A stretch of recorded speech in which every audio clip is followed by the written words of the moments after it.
इस्लाम कबूल किया था तो वो हज़रत अबू बकर सिद्दीक़ रज़ी अल्लाह ताला अन्हु ने किया था। हज़रत अबू बकर कहाफ़ा के बेटे थे, यानी कि हज़रत अबू बकर का नाम अबू बकर इब्ने कहाफ़ा था। हज़रत अबू बकर रसूलुल्लाह सल्लल्लाहु अलैहि वसल्लम के एक अजीम दोस्त, एक अजीम सहाबी और हर एक कदम पर साथ देने वाले बहुत करीबी दोस्त थे।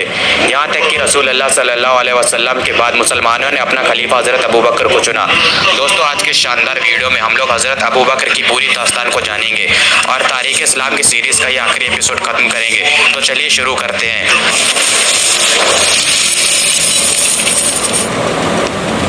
हज़रत अबू बकर की पैदाइश 573 ईस्वी में मक्का सऊदी अरेबिया में हुई थी।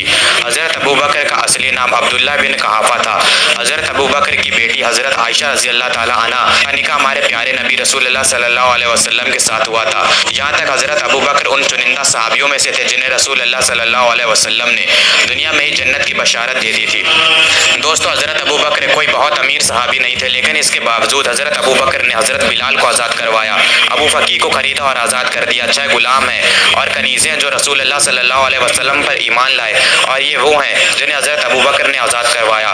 और इसके बाद हज़रत अबू बकर के पास इतने दीनार नहीं बचे थे, और जब हिजरत का वक्त आया तो जो भी दौलत थी वो हज़रत अबू बकर रसूलुल्लाह सल्लल्लाहु अलैहि वसल्लम के पास ले गए और घर में कुछ भी नहीं बचा।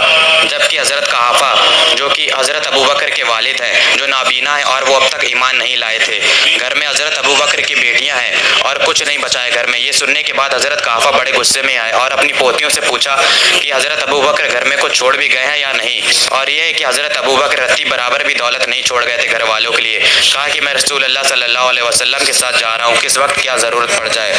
और जब गज़वाए तबूक का वक्त आया तो ये वाक़या तो बहुत मशहूर है। हज़रत उमर फरमाते हैं कि इत्तेफाक से उस वक्त मेरे पास काफ़ी सारी दौलत मौजूद थी। हज़रत उमर ने सोचा कि इस बार मैं हज़रत अबू बकर से आगे निकल जाऊँगा। हज़रत उमर फरमाते हैं कि मेरे पास जितनी भी दौलत थी मैंने उसके दो हिस्से कर दिए। एक हिस्सा मैंने अपने घर में रखा और एक हिस्सा रसूलुल्लाह सल्लल्लाहु अलैहि वसल्लम की खिदमत में पेश कर दिया। आकर रसूलुल्लाह सल्लल्लाहु अलैहि वसल्लम ने हज़रत उमर से पूछा कि ऐ उमर, घर वालों के लिए कुछ छोड़ा है? हज़रत उमर फरमाते हैं कि जी हाँ, मैंने आधी दौलत अपने घर वालों के लिए छोड़ी है। और हज़रत अबू बकर आए, हुजूर की खिदमत में दौलत पेश की। रसूलुल्लाह सल्लल्लाहु अलैहि वसल्लम फरमाते हैं कि हज़रत अबू बकर, घर वालों के लिए क्या छोड़ा? तो हज़रत अबू बकर कहते हैं कि अल्लाह और उनके रसूल का नाम है। ये शान है हज़रत अबू बकर की। एक और वाक़या है, जब रसूलुल्लाह सल्लल्लाहु अलैहि वसल्लम ने इस दुनिया से पर्दा कर लिया तो मदीने के आसपास के लोग दीन इस्लाम से फिर गए। ऐसे में सहाबाओं की राय थी कि हज़रत उसामा के लश्कर को बुला लिया जाए, जिसे रसूलुल्लाह सल्लल्लाहु अलैहि वसल्लम ने कैसर और रोम के मुकाबले रवाना किया था। हज़रत अबू बकर ने फरमाया कि मैं उस लश्कर को बिल्कुल भी वापस नहीं बुलाऊंगा जिसे रसूलुल्लाह ने रवाना किया हो, चाहे मुझे कितनी भी आजमाइशों का सामना क्यों ना करना पड़े। और इस फैसले से मदीने में हो रही साजिशों ने अपना दम तोड़ दिया।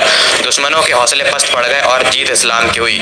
शान है हज़रत अबू बकर की, जिन्होंने उस लश्कर को वापस नहीं बुलाया जिसे रसूलुल्लाह ने रवाना किया था। दोस्तों, हज़रत अबू बकर को रसूलुल्लाह ने सिद्दीक़ के लक़ब से नवाजा था, जिसका मतलब है सच्चाई पर चलने वाला। हज़रत अबू बकर ने उन लोगों के खिलाफ भी जंग लड़ी जो खुद को नबी बताते थे, और इस जंग का नाम रिद्दा था। दोस्तों, ये जंग रसूलुल्लाह सल्लल्लाहु अलैहि वसल्लम के पर्दा करने के बाद हुई। वो लोग जो खुद को पैगंबर बता रहे थे उनका नाम मुसैलिमा तुलहाया शाहजहाँ था। सबसे पहले हज़रत खालिद बिन वलीद को तुलहाया से लड़ने के लिए भेजा गया, जिसमें हज़रत खालिद बिन वलीद ने तुलहाया को शिकस्त दी, जो कि होना ही था क्योंकि कमान अल्लाह की तलवारों में से एक तलवार के हाथ में थी। और इस जंग को बुज़ाका की जंग के नाम से जाना जाता है। इसी दौर में यमामा की जंग भी लड़ी गई। इस जंग में तकरीबन 700 से ज़्यादा हाफिज शहीद हुए। हज़रत अबू बकर ने हज़रत इक्रिमा और हज़रत शुरहबील को मुसैलिमा से लड़ने के लिए भेजा, लेकिन वो नाकामयाब हुए, जिसके बाद हज़रत खालिद बिन वलीद को भेजा गया और हज़रत खालिद बिन वलीद ने मुसैलिमा को सन 633 ईस्वी में शिकस्त दी। दोस्तों, हज़रत अबू बकर की खिलाफत का दौर सन 632 ईस्वी से लेकर सन 634 ईस्वी तक रहा, यानी कि 11 से 13 हिजरी तक। दोस्तों, यहाँ तक कि हज़रत अबू बकर ने ईमान लाने से पहले कभी भी बुतों को सजदा नहीं किया था और ना ही कभी शराब को हाथ लगाया था। जब ईमान लाने से पहले हज़रत अबू बकर उस अरब में इस तरह से रहते थे, तो सोचिए ईमान लाने के बाद कैसे रहे होंगे। आप खुद ही अंदाज़ा लगा सकते हैं कि वो अरब जहाँ पर शराब पीना आम था, जहाँ पर बुतों को सजदा करना आम था, उस दौर में हज़रत अबू बकर ने ये काम करने से मना कर दिया। तो सोचें कि ईमान लाने के बाद हज़रत अबू बकर ने अपनी ज़िंदगी किस तरह से गुजारी होगी। तकरीबन 27 महीनों तक हज़रत अबू बकर ने खिलाफत की। हज़रत अबू बकर ने अपने दौरे खिलाफत में अरब में हो रही बगावतों को कुचल दिया और हज़रत खालिद बिन वलीद को मेसोपोटामिया भेजा ससानी सल्तनत पर अपनी जीत हासिल करने के लिए, और सीरिया भेजा बाज़ंतीन सल्तनत पर अपनी जीत हासिल करने के लिए। जिसके बाद ऐसी खिलाफत कायम हुई जो आज दुनिया के सबसे बड़ी सल्तनत में शुमार होती है, जिसे आप खिलाफत राशिदा के नाम से जानते हैं। उसके पहले खलीफा हज़रत अबू बकर रज़ी अल्लाह ताला अन्हु थे। हज़रत अबू बकर ने सन 634 ईस्वी को मदीने में इस दुनिया से अलविदा कह दिया और हज़रत अबू बकर की कब्र मुबारक मस्जिद नबवी में हमारे नबी के पास मौजूद है। और दोस्तों, इसी के साथ हमारी तारीख़ इस्लाम की सीरीज़ का ये चौथा और आखिरी एपिसोड भी ख़त्म होता है। उम्मीद है मुझे कि ये आप लोगों को पसंद आया हो। मिलते हैं एक और नई वीडियो में, तब तक के लिए अल्लाह हाफ़िज़।